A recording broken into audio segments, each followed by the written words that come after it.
सोमवारी वाहतूकदार संघटनांसोबत बैठक घेणार, बैठकीमध्ये तोडगा काढू, आंदोलन करू नका, असं मंत्री प्रताप सरनाईक यांनी आंदोलकांना आवाहन केलेलं आहे.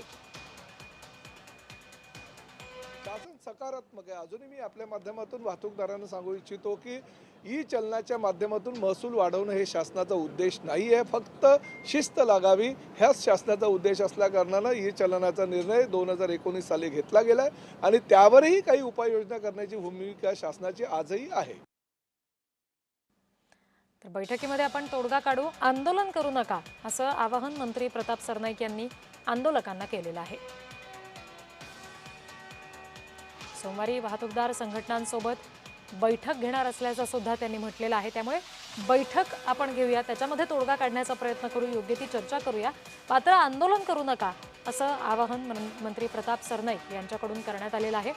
सगळ्या आंदोलकांना, ई चलनाच्या विरोधात आंदोलन करणाऱ्या सगळ्या आंदोलकांना प्रताप सरनाईक यांनी हे आवाहन केलेलं आहे.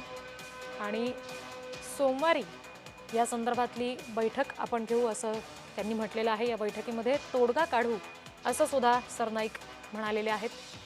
त्यामुळे आंदोलकांना आंदोलन करू नका असं आवाहन त्यांनी केलेलं आहे.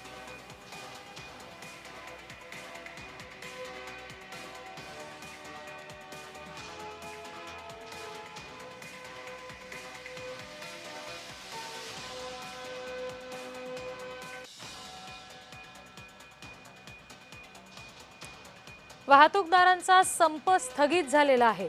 या क्षणाची एक महत्त्वाची बातमी आपण बघतोय. वाहतूकदार मागण्यांसाठी आता सरकारशी संवाद साधणार आहेत. वाहतूकदारांचा संप स्थगित झाल्याची माहिती समजते.